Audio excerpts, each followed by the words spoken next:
Good afternoon.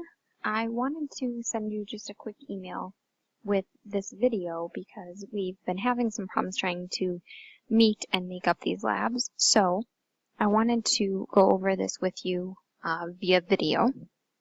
So please make sure that you're watching this video for any rules and assignments that may follow. So the first thing that we talked about on the day 2 lab of week 2 was how to do a surgical scrub. So remember that this is talking about surgical asepsis, and surgical asepsis is the sterile technique.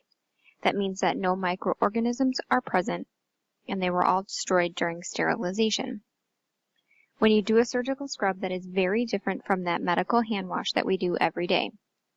You want to make sure that you're using sterile equipment and you set up a sterile field. So when you're performing a sterile scrub, the first thing you want to do is actually remove all the jewelry that you're wearing except for wedding bands. Those can be left on. You want to remove lab coats and roll up your sleeves up past your elbows. You'll want to start with using warm water and have your hands pointing upward as opposed to downward when we did the normal hand washing. You will have a surgical scrub brush like you see in the picture there that has a pH soap already built into it. One side is a sponge and one side is a scrub. Before you start using the sponge there, you'll want to use the nail pick that will be part of this. The nail pick should be used under every nail to clean out any dirt or debris that have been stuck underneath. After that is finished, you will then lather up the soap into your hands and scrub up to the elbow about 5 minutes per hand. So fingertips to elbow, in between the fingers, front and back of the hand, palm, wrist, and arm, and then up to the elbow. After you have done that for each hand, you will rinse from your fingertips to your elbows so that way the water runs off your elbow. The reason we want to do that is because your elbows are kept at the back of your body, which will be seen as the unsterile part of you. The front of you will be what is sterile. Once you have rinsed off your arms up to the elbow, you will dry them immediately, and then you put on your sterile gown and gloves. Always remember that your hands should stay above your waist. If for any reason your hands fall below your waist, you have to re-sterilize yourself and all of the individuals you're working with. That includes the provider. So when we talk about putting on sterile gloves, that was the next item that we did.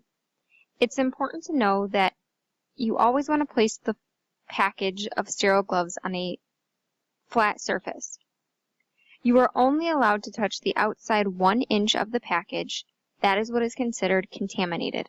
Everything else is sterile.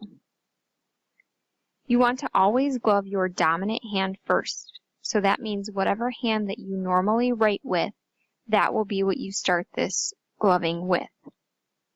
Do not touch the outside of the glove with a non-gloved hand. The glove is considered sterile and your non-gloved hand is considered non-sterile. So you want to make sure that you do not touch the outside piece of the glove, only the inside pieces. Now in the picture, I know it's a little hard to tell, but in picture A, that glove is folded up some.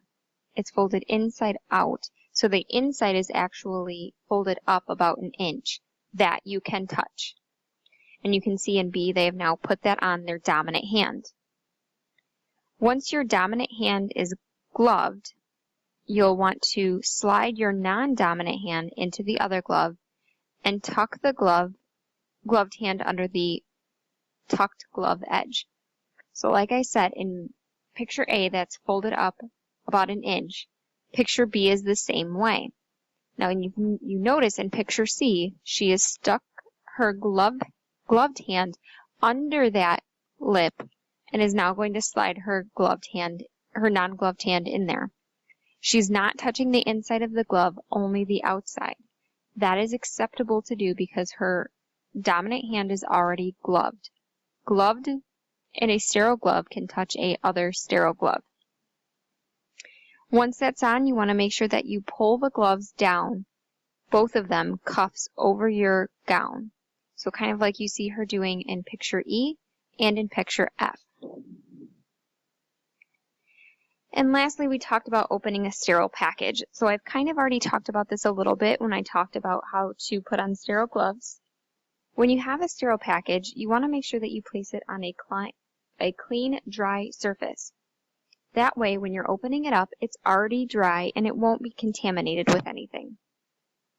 The first flap of a package is always opened away from your body, and then you move to the sides, and then lastly the bottom that will be pulled towards you. Again, you can only touch the outside 1-inch border of a package because that is what is considered contaminated. Everything inside that 1-inch border is a sterile instrument or a sterile package, and you cannot touch it until you have on gloved hands. If the package, however, is opened towards you to begin with, you have contaminated that object and you need to re-sterilize or get a new package. Alright, so now here's what you need to do. You should have received procedure sheets from me for that day.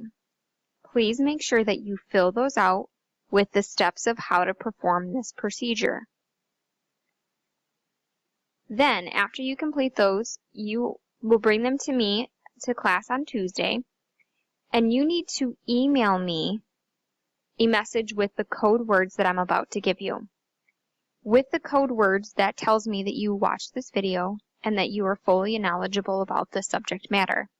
I will then update your gradebook and make it so that way you are not missing this procedure or these procedures. The code word for this week is going to be Cubs 2016. Again, that is Cubs 2016.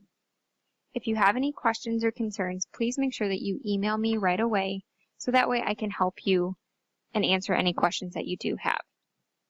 Remember, email me the code words in order for me to update your gradebook. Have a good afternoon. Bye-bye.